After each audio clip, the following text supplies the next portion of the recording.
সন্দেশখালী তৃণমূল কংগ্রেস আমাদের হাজি সাহেব হাজি নুরুল বিপুল ভোটে জয়লাভ করছে বসিরহাট লোকসভা। সন্দেশখালী বিধানসভাও 100-100 লিড হবে। সন্দেশখালীর এই সাজানো ঘটনাটাকে সারা বাংলার মানুষকে যে দেখানো হচ্ছে, সেটা শুভেন্দু অধিকারী 4 তারিখের পরে দেখতে পাবেন। এই সন্দেশখালী উনি আর আসবেন না, উনি এই সন্দেশখালী রেখাপত্রকে টোপ হিসেবে ব্যবহার করছেন। আগামী দিন তা বুঝতে পারবে মানুষ। 1 জুন 4 জুনে আপনি দেখতে পারবেন যে এখানে টিএমসির আমাদের মাননীয় প্রার্থী হাজি নুর ইসলাম তিনি 3 লক্ষ ভোটে জয়ী হবে। দর্শক বিন্দু, আজকে সন্দেশখালী ভূখণ্ডে আজকে শুনে নেব সাধারণ মানুষ কি বলছে। প্রথম কথা, আজকে আমাদের সন্দেশখালী 2-তে আমাদের জনসভা ছিল। আমাদের সন্দেশখালী 1 এবং সন্দেশখালী 2 এবং হিঙ্গলগঞ্জের বিধানসভা থেকে প্রচুর মানুষ, প্রায় 1 লক্ষ মানুষ আজ এই জনসভায় উপস্থিত হয়েছিল। 1 লক্ষ মানুষ হয়েছে। হ্যাঁ, 1 লক্ষ মানুষ পুরো একদম আপনারা দেখেছেন নৌকোয় এবং রাস্তা এখনও জাম আছে।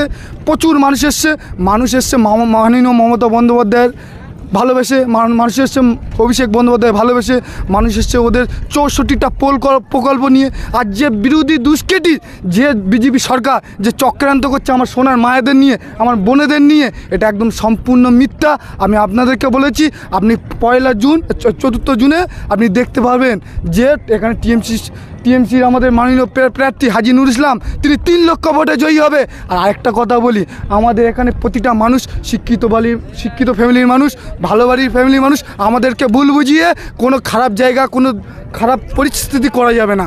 আমরা শুধু এইটুকু বলতে চাই, আমাদের সন্দেশখালীর মানুষ, মায়েরা বোনেরা যাদের নামে মিথ্যে কথা বলছে, তারা সত্যি প্রমাণটা 1 জুনে ভোট দিয়ে 4 তারিখে জয়ী সবুজ আবির খেলে পুরো সন্দেশখালী টোটালি পশ্চিমবঙ্গের মানুষকে দেখিয়ে দেবে যে ওরা মাননীয় মমতা বন্দ্যোপাধ্যায় এবং অভিষেক বন্দ্যোপাধ্যায়ের সঙ্গে আছে।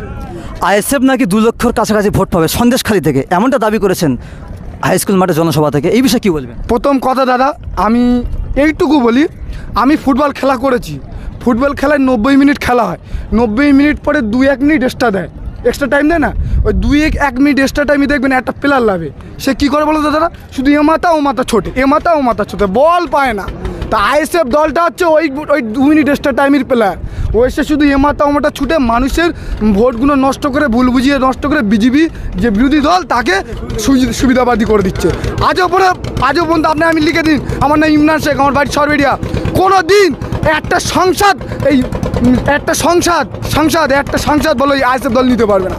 ভাঙর যেটা জিতেছে, ভাঙরের মানুষ ভুল বুঝে একটা ভুল জায়গা তৈরি হয়েছিল। আগামী বিধানসভায় 26-এ ভাঙরের মানুষ সেটা দেখিয়ে দেবে। তবে আইএসএফ বলে কিছু নেই, বামপন্থী ওর মাথাতে হাত নিয়ে এনেছে। বামপন্থী একটা আলাদা দল, সে কোনো দিন উন্নয়ন করেনি।